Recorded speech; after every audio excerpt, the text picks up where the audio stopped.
Hi hello ನಮಸ್ತೆ, welcome back to my channel.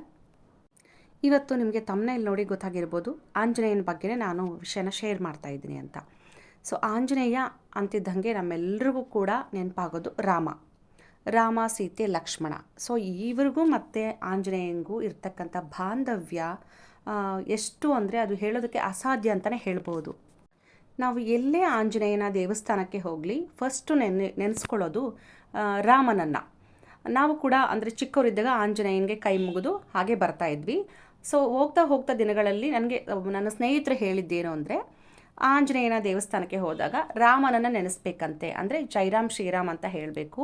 ಇಲ್ಲಾಂದರೆ ರಾಮಾಯ ರಾಮಭದ್ರಾಯ ರಾಮಚಂದ್ರಾಯ ವೇದಸೆ ರಘುನಾಥಾಯ ನಾಥಾಯ ಸೀತಾಯ ಪತಯೇ ನಮಃ ಈ ಒಂದು ಶ್ಲೋಕನಾದರೂ ಹೇಳಬೇಕು ಅನ್ನೋದನ್ನು ನನ್ನ ಫ್ರೆಂಡ್ಸ್ ಹೇಳ್ಕೊಟ್ಟಿದ್ದು. ಅದನ್ನು ಹೇಳೋದ್ರಿಂದ ಆಂಜನೇಯನಿಗೆ ತುಂಬ ಇಷ್ಟ ಆಗುತ್ತಂತೆ. ರಾಮನನ್ನು ಯಾರೆಲ್ಲ ನೆನೀತಾರೆ ಅವರೆಲ್ಲರಿಗೂ ಕೂಡ ನಾನು ಸಂಪ್ರೀತನಾಗಿ ಅವರ ಇಷ್ಟಾರ್ಥಗಳನ್ನು ಈಡೇರಿಸ್ತೀನಿ ಅಂತ ಹೇಳ್ಬಿಟ್ಟು ಆಂಜನೇಯ ಹೇಳಿದ್ರಂತೆ. ಅಂದರೆ ತನ್ನ ಗುರು, ತನ್ನ ತಂದೆ, ತನ್ನ ಆರಾಧ್ಯ ದೈವ ಆದಂತಹ ರಾಮನನ್ನು ಯಾರೆಲ್ಲ ನೆನೀತಾರೋ ಅವರಿಗೆ ನಾನು ಒಲಿತೀನಿ ಅನ್ನೋದು ಆಂಜನೇಯನ ಒಂದು ಸಂಕಲ್ಪ. ಈ ಆಂಜನೇಯ ಸ್ವಾಮಿ ಪಂಚಮುಖಿ ಆಗಿದ್ದು ಯಾಕೆ? ಎಷ್ಟು ಜನಕ್ಕೆ ಗೊತ್ತಿರಬಹುದು ಈ ವಿಚಾರ? ನನಗಂತೂ ಖಂಡಿತವಾಗ್ಲೂ ಗೊತ್ತಿರಲಿಲ್ಲ. ನನ್ನ ಒಬ್ಬ ಸ್ನೇಹಿತರು ಈ ವಿಚಾರವಾಗಿ ನನಗೆ ಇನ್ಫಾರ್ಮೇಷನ್ ಕೂಡ ಹೇಳಿದರು. ಯಾಕೆ ಆಂಜನೇಯ ಸ್ವಾಮಿ, ಅವ್ರಿಗೆ ಫಸ್ಟ್ ಕ್ಯೂರಿಯಾಸಿಟಿ ಬಂದಿತ್ತಂತೆ, ಆಂಜನೇಯ ಸ್ವಾಮಿ ಯಾಕೆ ಪಂಚಮುಖಿಯಾಗಿ ಬದಲಾಗಿದ್ದು ಅಂತ ಹೇಳಿ. ನನಗೂ ನನ್ನ ಫ್ರೆಂಡ್ಸ್ ಮತ್ತು ಇವನ್ ನನ್ನ ಮಕ್ಕಳು ಕೂಡ ಕೇಳಿದರು. ಒಂದು ದೇವಸ್ಥಾನಕ್ಕೆ ಹೋದಾಗ, ಮಮ್ಮಿ ಈ ಆಂಜನೇಯಂಗೆ 5 ಮುಖಗಳಿದ್ದಾವೆ ಯಾಕೆ ಅನ್ನೋ ಪ್ರಶ್ನೆ ಕೇಳಿದಾಗ ನನಗೆ ಖಂಡಿತವಾಗ್ಲೂ ಇದಕ್ಕೆ ಉತ್ತರ ಗೊತ್ತಿರಲಿಲ್ಲ.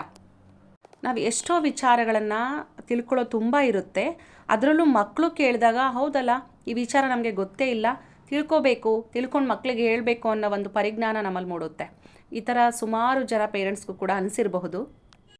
ಸೊ ಹಾಗಿದ್ರೆ ಬನ್ನಿ, ಪಂಚಮುಖಿ ಆಂಜನೇಯ ಯಾಕೆ ಬಂದಿದ್ದು, ಅಂದರೆ ಅದರ ರಹಸ್ಯ ಏನು? ನೋಡ್ತಿದ್ದ ಹಾಗೆ ಕೆಲವರಿಗೆ ಅದರ ಸ್ವರೂಪ 5 ಮುಖಗಳು 10 ಕಣ್ಣು ಹೀಗೆ ಭಯಾನಕ ಅಂತಲೂ ಅನಿಸ್ಬೋದು. ಆದರೆ ಯಾಕೆ ಆ ರೀತಿ ಬದಲಾಗಿದ್ದು ಆಂಜನೇಯ ಸ್ವಾಮಿ? ಎಷ್ಟು ಜನಕ್ಕೆ ಗೊತ್ತಿತ್ತು ಈ ವಿಚಾರ? ಗೊತ್ತಿದ್ದರೆ ಇನ್ ಕೇಸ್ ಈ ವಿಡಿಯೋ ಯಾರಿಗೆಲ್ಲ ತಲುಪಿದೆ ಅವರು ನನಗೆ ಕಮೆಂಟ್ ಮಾಡಿ. ನೋಡಿ, ರಾಮಾಯಣ ಯುದ್ಧ ಮುಗಿದ ನಂತರ ರಾಮ ಮತ್ತು ಲಕ್ಷ್ಮಣ ವಿಶ್ರಾಂತಿಯನ್ನು ಪಡಿತಾ ಇದ್ರಂತೆ. ಆ ಸಮಯದಲ್ಲಿ ಒಂದು ಭಯಾನಕ ಪಾತಾಳ ರಾಕ್ಷಸ, ಅವನ ಹೆಸರು ಬಂದು ಅಹಿರಾವಣ ಅಂತ ಹೇಳಿ, ಅವನು ಮಾಯೆಯಲ್ಲಿ ದೊಡ್ಡ ಜಾದುಗಾರ ಅಂತಲೇ ಹೇಳ್ತಾ ಇದ್ರು. ಒಂದಿನ ರಾತ್ರಿ ಏನು ಮಾಡ್ತಾನೆ, ಅವನು ವೇಷವನ್ನು ಬದಲಾಯಿಸ್ಕೊಂಡು ಬಂದು ರಾಮ ಮತ್ತು ಲಕ್ಷ್ಮಣರನ್ನು ಪಾತಾಳ ಲೋಕಕ್ಕೆ ಕರೆದುಕೊಂಡು ಹೋಗಿರ್ತಾನೆ. ರಾಮ ಮತ್ತು ಲಕ್ಷ್ಮಣ ಇಬ್ಬರೂ ಕಾಣಿಸ್ತಾ ಇರೋದನ್ನು ನೋಡ್ಬಿಟ್ಟು ಎಲ್ಲರೂ ಕೂಡ ಹೆದರ್ಕೊಂಡಿರ್ತಾರೆ. ಆ ಟೈಮಲ್ಲಿ ಆ ರಾಕ್ಷಸನಿಂದ ಹೇಗೆ ನಾವು ರಾಮ ಮತ್ತು ಲಕ್ಷ್ಮಣನನ್ನು ಬಿಡಿಸ್ಕೊಂಡು ಬರೋದು ಅಂತ ಯೋಚನೆ ಮಾಡ್ತಾ ಇದ್ದಾಗ, ರಾಮನ ಪರಮ ಭಕ್ತ, ರಾಮನ ದಾಸ ಅಂತಲೇ ಕರಿತೀವಲ್ವ ಹನುಮಂತ, ಆ ಹನುಮಂತ ನಾನು ಪಾತಾಳ ಲೋಕಕ್ಕೆ ಹೋಗ್ಬಿಟ್ಟು ಅವರಿಬ್ಬರನ್ನ ರಕ್ಷಣೆ ಮಾಡಿ ಕರ್ಕೊಂಡು ಬರ್ತೀನಿ ಅಂತ ಹೇಳ್ತಾನೆ. ಆದರೆ ಆ ಅಹಿರಾವಣನನ್ನು ಸಂಹಾರ ಮಾಡೋದು, ಅವನನ್ನು ಸೋಲಿಸೋದು ಅಷ್ಟು ಸುಲಭದ ಮಾತು ಆಗಿರೋದಿಲ್ಲ. ಅವನಿಗೆ ವಿಶೇಷವಾದಂತಹ ಶಕ್ತಿ ಇರುತ್ತೆ. ಅದನ್ನು ಈ ಹನುಮಂತ ತಿಳ್ಕೊಳ್ತಾನೆ. ಏನಪ್ಪ ಅಂತಂದರೆ, ಅಹಿರಾವಣನ ಕೊಲ್ಲೋದಕ್ಕೆ 5 ದಿಕ್ಕಿನಲ್ಲಿ ಒತ್ತಿದಂತಹ ಅಂದರೆ ಹಚ್ಚಿದಂತಹ ದೀಪಗಳನ್ನು ಒಂದೇ ಸಮಯದಲ್ಲಿ ಆರಿಸ್ಬೇಕಂತೆ. ಒಂದು ದೀಪ ಆರಿಸಿದ್ರೆ ಸಾಲದು, ಎಲ್ಲ 5 ದೀಪಗಳನ್ನು ಒಂದೇ ಕ್ಷಣದಲ್ಲಿ ಆರಿಸ್ಬೇಕಂತೆ. 1 ಸೆಕೆಂಡ್ ಕೂಡ ಅಂದರೆ 1 ಕ್ಷಣ ಕೂಡ ಆಚೆ ಈಚೆ ಆಗಬಾರ್ದು ಅಂತ ಹೇಳ್ತಾರೆ. ಆಗ ಒಂದು ದೀಪ ಆರಿಸಿದ್ರೆ ಸಾಕಾಗೋದಿಲ್ಲ, ಆ 5 ದಿಕ್ಕಿನಲ್ಲಿರ್ತಕ್ಕಂಥ 5 ದೀಪಗಳನ್ನು ಒಂದೇ ಕ್ಷಣದಲ್ಲಿ ಒಂದೇ ಟೈಮಲ್ಲಿ ಆರಿಸ್ಬೇಕು ಅಂತ ಹೇಳಿ ಏನು ಮಾಡ್ತಾನೆ ಹನುಮಂತ, ರಾಮನನ್ನು ನೆನೆಸ್ಕೊಂಡ್ಬಿಟ್ಟು ಅಂದರೆ ರಾಮನ ಆಶೀರ್ವಾದವನ್ನು ತೆಗೆದುಕೊಂಡ್ಬಿಟ್ಟು 5 ರೂಪಗಳನ್ನು ತಾಳ್ತಾನಂತೆ ಆಂಜನೇಯ. ಏಕೆಂದರೆ ಅಷ್ಟು ಸುಲಭದ ಮಾತಲ್ಲ. ಈಗ ಒಬ್ಬ ವ್ಯಕ್ತಿಗೆ ಒಂದು ದಿಕ್ಕಿನಲ್ಲಿರ್ತಕ್ಕಂಥ ದೀಪ ಮಾತ್ರ ಕಾಣಿಸುತ್ತೆ, ಆದರೆ ಒಬ್ಬ ವ್ಯಕ್ತಿಗೆ 5 ದಿಕ್ಕಿನಲ್ಲಿರ್ತಕ್ಕಂಥ ದೀಪ ಒಂದೇ ಕ್ಷಣದಲ್ಲಿ ಕಾಣಿಸೋದಕ್ಕೆ ಸಾಧ್ಯನಾ? ಅದಕ್ಕೆ ಆಂಜನೇಯ ಏನು ಮಾಡ್ತಾನೆ, ತನ್ನ ತಂದೆ ಆದಂತಹ, ತನ್ನ ಆರಾಧ್ಯ ದೈವ ಆದಂತಹ ರಾಮನನ್ನು ನೆನೆಸ್ಕೊಂಡ್ಬಿಟ್ಟು 5 ರೂಪಗಳಲ್ಲಿ ಬದಲಾಗ್ತಾನೆ. 5 ಅವತಾರಗಳಲ್ಲಿ ಅವತರಿಸಿದಂತಹ ಹನುಮಂತ ಒಂದೇ ಸಮಯದಲ್ಲಿ ಎಲ್ಲ ದೀಪಗಳನ್ನು ಕೂಡ ಆರಿಸ್ತಾನೆ.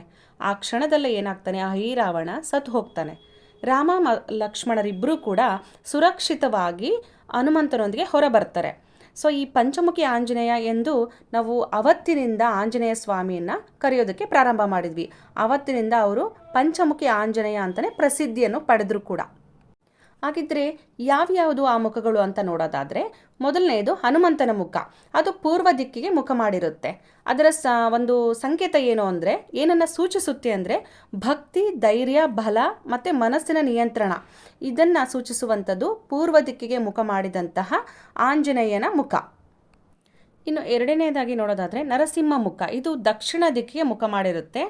ದುಷ್ಟನಾಶ, ಕೇಡು ಶಕ್ತಿಯನ್ನು ದೂರ ಮಾಡುವಂಥದ್ದು, ಭಯದ ನಿವಾರಣೆ ಮತ್ತು ಮನೆ ರಕ್ಷಣೆಗೆ ಇದು ಶ್ರೇಷ್ಠ ಅಂತ ಹೇಳ್ತಾರೆ ಈ ದಿಕ್ಕಿನ ಮುಖ.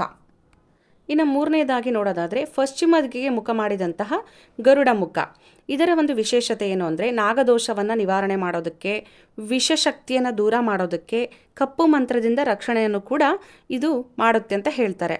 ಆದ್ದರಿಂದನೇ ಇದನ್ನು ಮನೆ ಬಾಗಿಲಿಗೆ ಕಟ್ಟಿರ್ತಾರಂತೆ. ಇನ್ನು ನಾಲ್ಕನೇದು ಉತ್ತರಕ್ಕೆ ಮುಖ ಮಾಡಿದಂಥ ವರಹ ಮುಖ.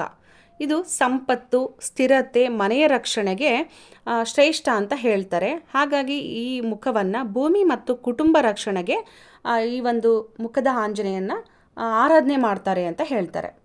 ಹಯಗ್ರೀವ, ಇದು ಮೇಲಕ್ಕೆ ನೋಡಿರುವಂತಹ ಮುಖ. ನನಗೆ 4 ದಿಕ್ಕು ಏನೋ ಗೊತ್ತಿತ್ತು, ಬಟ್ ಇನ್ನೊಂದು ದಿಕ್ಕು ಯಾವುದು ಅನ್ನೋದು ನಿಜವಾಗ್ಲೂ ಕ್ಯೂರಿಯಾಸಿಟಿ ಇತ್ತು. ಯಾವುದು ಅಂದರೆ ಮೇಲಕ್ಕೆ ನೋಡಿದಂತಹ ಹಯಗ್ರೀವ ಮುಖ. ಇದು ಜ್ಞಾನ, ವಿದ್ಯೆ, ಸ್ಮರಣ ಶಕ್ತಿಗೆ ತುಂಬ ಪ್ರಮುಖ ಅಂತ ಹೇಳ್ತಾರೆ. ಹಾಗೆಯೇ ಮಕ್ಕಳು ಓದೋದಕ್ಕೆ ಈ ಹಯಗ್ರೀವನನ್ನು ಪೂಜೆ ಮಾಡಿದರೆ ತುಂಬ ಒಳ್ಳೆಯದಾಗುತ್ತೆ ಅಂತ ನಂಬಿಕೆ ಕೂಡ ಇದೆ. ಹೀಗಾಗಿ ಈ 5 ಮುಖಗಳನ್ನು ಹೊಂದಿರತಕ್ಕಂತಹ ಪಂಚಮುಖಿ ಅಂದರೆ ಮಾನವನ 5 ಶಕ್ತಿಗಳು ಯಾವ್ಯಾವುದು? ಮನಸ್ಸು, ಬುದ್ಧಿ, ಆತ್ಮ, ಧೈರ್ಯ, ಜ್ಞಾನ. ಈ 5 ಸೇರಿಕೊಂಡಾಗ ಮಾನವ ಸಂಪೂರ್ಣ ಅಂತಲೇ ಹೇಳ್ತಾರೆ. ನಮಗೆ ಕಂಪ್ಲೀಟ್ ರಕ್ಷಣೆ ಬೇಕು ಅಂತ ಅನ್ನೋದಾದರೆ ನಾವು ಪಂಚಮುಖಿ ಆಂಜನೇಯನ ಆರಾಧನೆ ಮಾಡಿದರೆ ತುಂಬ ಒಳ್ಳೆಯದು. ಸೊ ಅಂದರೆ ಎಲ್ಲದಕ್ಕೂ ಒಂದೊಂದು ಮುಖನೂ ಕೂಡ ಒಂದೊಂದು ದಿಕ್ಕಿಗೆ ಅನುಗುಣವಾಗಿ ನಾವು ಆರಾಧನೆ ಮಾಡೋದ್ರಿಂದ ಮನುಷ್ಯನಲ್ಲಿರ್ತಕ್ಕಂತಹ ಕೆಲವೊಂದು ದುಗುಡಗಳು, ಭಯಗಳು ನಿವಾರಣೆ ಆಗಿ ಶಾಂತಿಯನ್ನು ದೊರಕಿಸ್ತಾನೆ ಪಂಚಮುಖಿ ಆಂಜನೇಯ ಅನ್ನೋದು ಒಂದು ನಂಬಿಕೆ ಕೂಡ ಇದೆ. ಇದಿಷ್ಟು ಕೂಡ ಆಂಜನೇಯ ಸ್ವಾಮಿ ಪಂಚಮುಖಿಯಾಗಿ ಬದಲಾಗಿದ್ದು ಯಾಕೆ, ಆ ಪಂಚಮುಖಗಳ ವಿಶೇಷತೆ ಏನು ಅನ್ನೋದನ್ನು ನನಗೆ ಎಷ್ಟು ಗೊತ್ತಿದೆಯೋ ಅಷ್ಟನ್ನು ಶೇರ್ ಮಾಡಿದ್ದೀನಿ. ಇದು ಕೂಡ ನನ್ನ ಫ್ರೆಂಡ್ ನನಗೆ ಹೇಳಿದ್ದು. ಆ್ಯಕ್ಚುಲಿ ನನಗೆ ಈ ಇನ್ಫಾರ್ಮೇಷನ್ ಖಂಡಿತವಾಗ್ಲೂ ಗೊತ್ತಿರಲಿಲ್ಲ. ಥ್ಯಾಂಕ್ ಯು ಅಂತ ಹೇಳ್ತೀನಿ ನನ್ನ ಫ್ರೆಂಡ್ಗೆ. ಐ ಹೋಪ್ ಈ ವಿಡಿಯೋ ಇಷ್ಟ ಆಗಿದೆ ಅಂದ್ಕೊಳ್ತೀನಿ. ಇಷ್ಟ ಆಗಿದ್ರೆ ಲೈಕ್ ಮಾಡಿ, ಶೇರ್ ಮಾಡಿ. ಹಾಗೆಯೇ ನನ್ನ ಚಾನಲ್ನ ಸಬ್ಸ್ಕ್ರೈಬ್ ಮಾಡದೆ ಯಾರೆಲ್ಲ ನೋಡ್ತಾ ಇದ್ದೀರಿ, ಪ್ಲೀಸ್ ಸಬ್ಸ್ಕ್ರೈಬ್ ಮಾಡ್ಕೊಂಡು ನೋಡೋದನ್ನು ಮಾತ್ರ ಮರಿಬೇಡಿ.